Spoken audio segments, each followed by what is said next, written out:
दोस्तों, बांग्लादेश में हो रहे हिंसाचार और आरक्षण की वजह से वहां के नागरिकों को आंदोलन करते आपने टीवी, न्यूज चैनल और अखबारों में देखा होगा। इन दिनों में बांग्लादेश में ऐसी घटनाएं घटी कि एक डेमोक्रेटिक कंट्री को तबाह करने में किस तरह से सरकार और देश की जनता के बीच आरक्षण के मुद्दे को लेकर जंग छिड़ गई है। जिस देश को बनाने में शेख मुजीब उर रहमान का योगदान रहा है, उनके पुतले को लोग तोड़ रहे हैं। बांग्लादेश की प्रधानमंत्री शेख हसीना ने अपने पद से इस्तीफा दे दिया है।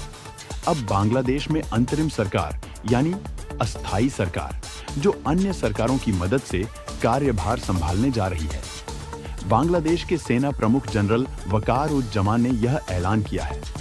ऐसा ऐलान करने की वजह है कि कई दिनों से शेख हसीना सरकार के खिलाफ बड़े पैमाने पर विरोध प्रदर्शन किए गए, जिनमें 100 लोगों से ज्यादा लोगों ने अपनी जान गंवाई है।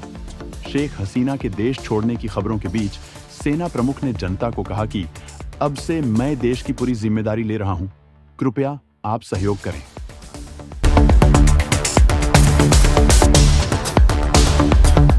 नमस्कार दोस्तों, आपका स्वागत है हमारे YouTube चैनल RG रोशन पर।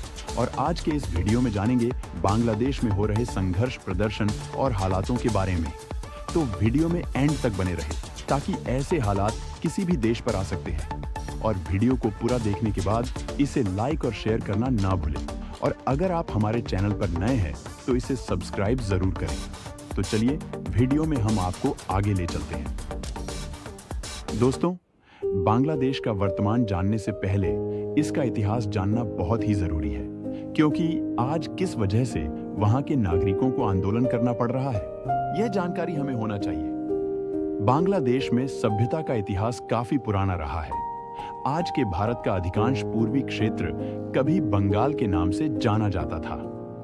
बौद्ध ग्रंथों के अनुसार इस क्षेत्र में आधुनिक सभ्यता की शुरुआत 700 ईसा पूर्व में आरंभ हुआ माना जाता है।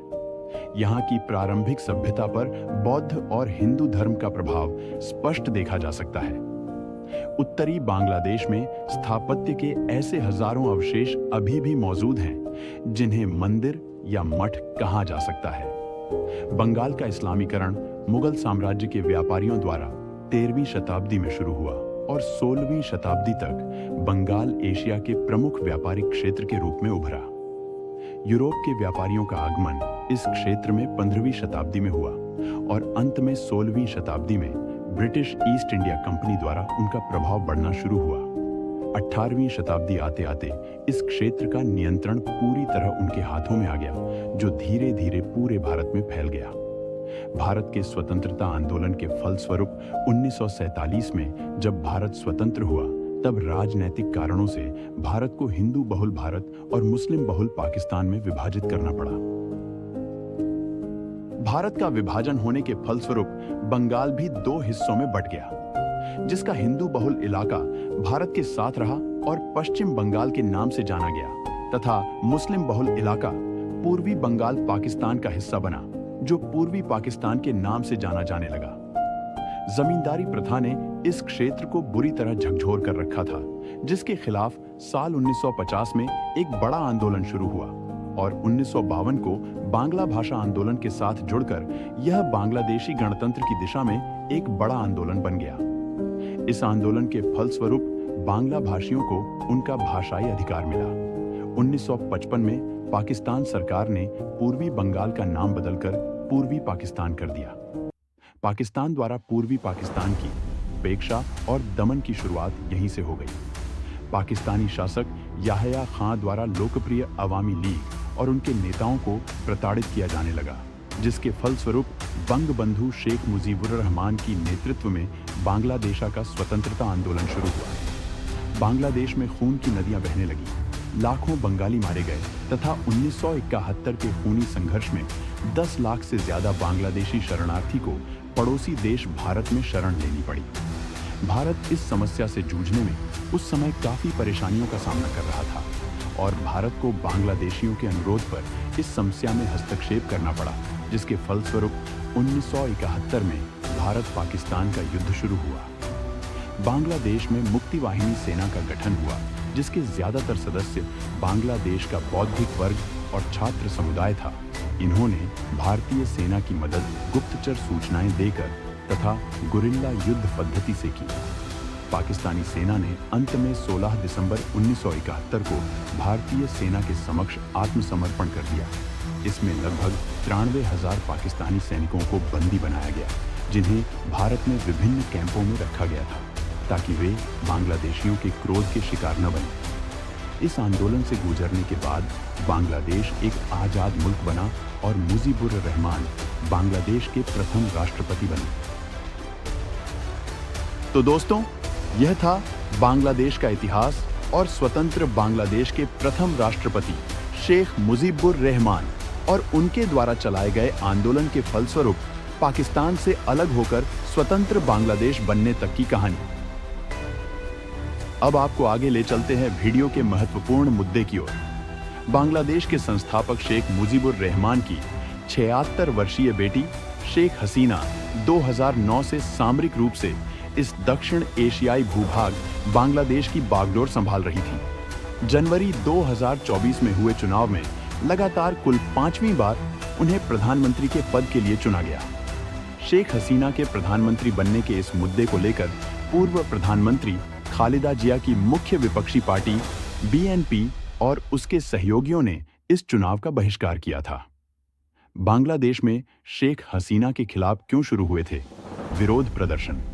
विवादास्पद प्रदर्शनकारी आरक्षण प्रणाली को समाप्त करने की मांग कर रहे थे, जिसका कारण है कि 1971 में बांग्लादेश के स्वतंत्रता संग्राम में लड़ने वालों के रिश्तेदारों के लिए सरकारी नौकरियों में 30% आरक्षण लागू कर दिया गया था।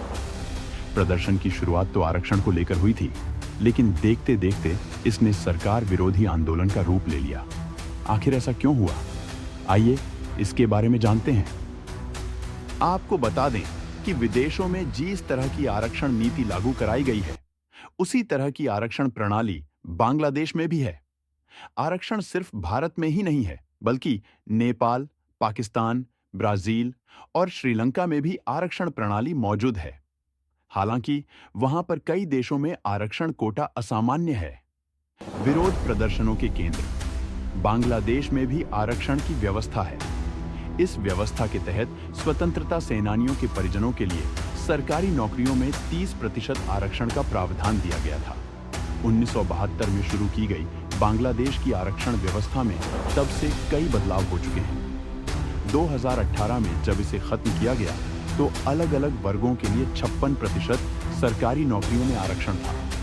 समय समय पर हुए बदलावों के जरिए महिलाओं और पिछड़े जिले के लोगों को 10% आरक्षण की व्यवस्था की गई। इसी तरह 5% आरक्षण धार्मिक अल्पसंख्यकों के लिए और 1% दिव्यांगों के लिए कोटा दिया गया। हालांकि हिंसक आंदोलन के बीच 21 जुलाई को बांग्लादेश के सर्वोच्च न्यायालय ने सरकारी नौकरियों में अधिकतर आरक्षण खत्म कर दिया।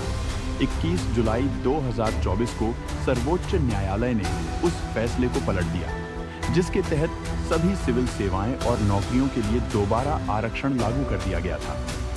सर्वोच्च न्यायालय के ताजा निर्णय में यह निर्धारित किया गया कि अब केवल 5% नौकरियां स्वतंत्रता सेनानियों के वंशजों के लिए आरक्षित होंगी। इसके अलावा 2% नौकरियां अल्पसंख्यकों को या दिव्यांगों के लिए आरक्षित होंगी। वहीं बाकी बचे पदों के लिए अदालत ने कहा कि ये योग्यता के आधार पर उम्मीदवारों के लिए खुले होंगे, यानी 93% भर्तियां अनारक्षित कोटे से होंगी। इसके बाद छात्र सड़कों पर उतर आए।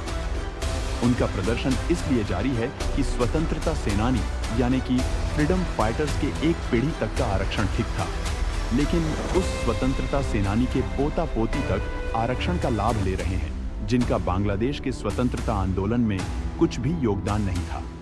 प्रदर्शन करने वाले लोगों का मानना यह है कि बांग्लादेश में पहले से ही सरकारी नौकरियों में जगह कम है और इन स्वतंत्रता सेनानी के वंशजों को जो 30% आरक्षण मिलता था, उसमें से 5% का लाभ इनको अब भी मिलता है और वह पूरा का पूरा समाप्त होना चाहिए, ऐसा प्रदर्शनकारियों का कहना है।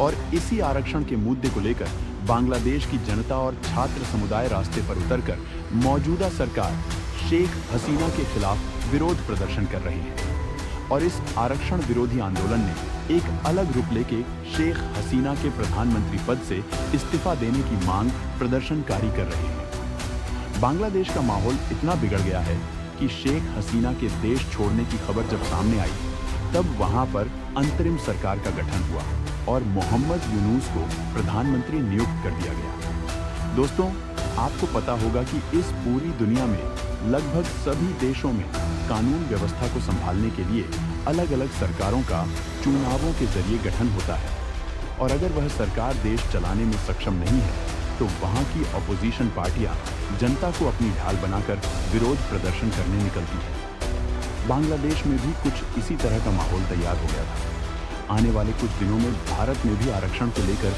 ऐसी गतिविधियां आपको देखने को मिल सकती हैं। तो ऐसे हालातों का सामना करने के लिए सक्षम रहे और सतर्क रहे। तो दोस्तों, आपको यह वीडियो कैसा लगा, ये हमें कमेंट बॉक्स में ज़रूर बताएं, और वीडियो पसंद आए तो इसे आगे शेयर करना ना भूलें, ताकि लोग इस जानकारी से अनजान ना रहें।